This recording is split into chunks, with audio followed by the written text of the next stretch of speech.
हर हर महादेव। नमस्कार दोस्तों, स्वागत है हमारे इस YouTube चैनल शिव शरणम में। दोस्तों, आज का वीडियो भगवान शिव और एक किसान पर पूरी तरह से आधारित है।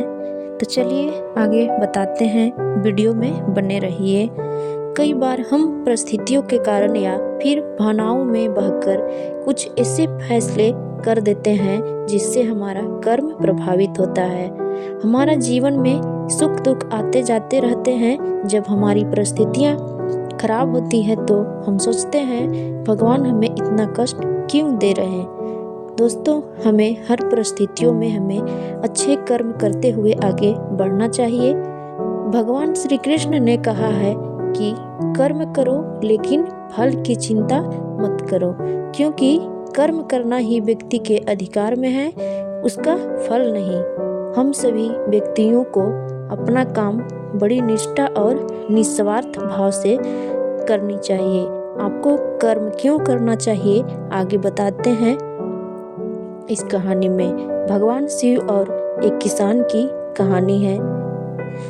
एक बार भगवान शिव पृथ्वी वासियों पर कुपित हो गए और माता पार्वती को साक्षी मानकर संकल्प किया कि जब तक पृथ्वीवासी नहीं सुधरेंगे तब तक वे शंख नहीं बजाएंगे। देव जानते थे कि शंकर भगवान शंख बजाएंगे तभी बरसात होगी। इससे घोर अकाल पड़ गया। पानी की एक बूंद तक नहीं बरसी। धरती पर त्राहिमाम मच गया। इसी में एक दिन भगवान शंकर पार्वती आकाश में विचरण कर रहे थे तो उन्होंने एक अजीब दृश्य देखा कि एक किसान भरी दोपहरी में चिलचिलाती धूप में खेत की जुताई कर रहा है। पसीने में नहाया मगर अपनी धुन में बहुत मग्न है। जमीन पत्थर की तरह सख्त हो चुकी है, फिर भी वह जी जोड़ मेहनत कर रहा था। उसकी आंखों में आत्मविश्वास था और उसके पसीने की बूंदों से उम्मीद टपक रही थी। भोलेनाथ व पार्वती बदले हुए वेश में आकाश से नीचे उतरे और उसे कहा, अरे भाई, तुम क्यों बेकार कष्ट उठा रहा है? सूखी बंजर धरती में केवल पसीने बहाने से ही खेती नहीं होती।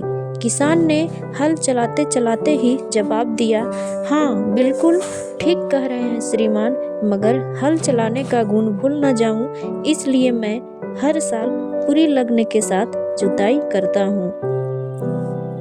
जुताई करना भूल गया तो केवल वर्षा से खेती हो सकेगी क्या? मेहनत का अपना ही परम आनंद है। मैं लोभ के लिए खेती नहीं करता।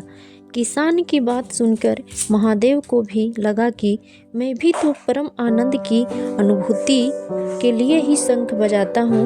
मुझे भी शंख बजाए 1 वर्ष बीत गए, कहीं शंख बजाना भूल तो नहीं गया। उन्होंने तुरंत अपनी झोली से शंख निकाला और जोर से फूंका। चारों ओर बादल की घटाएं घुमड़ पड़ी, बिजली चमकने लगी और जोरदार बारिश होने लगी। इस वर्षा के स्वागत में किसान के पसीने की बूंदें पहले ही खेत में गिरकर चमक रही थी। दोस्तों, हमारा जो काम है उसे अपनी निष्ठा से बिना किसी लोभ लालच के करना चाहिए। ये कहानी से हमें यही सीख मिलती है, इसी में परम सुख है। दोस्तों, आज की कहानी कैसी लगी कमेंट में ज़रूर बताएं और हर हर महादेव जरूर लिखें और हमारे चैनल को सब्सक्राइब करें, शेयर करें। फिर मिलते हैं नेक्स्ट वीडियो में। बाय बाय दोस्तों, धन्यवाद। भगवान शिव की कृपा और सब पर बनी रहे।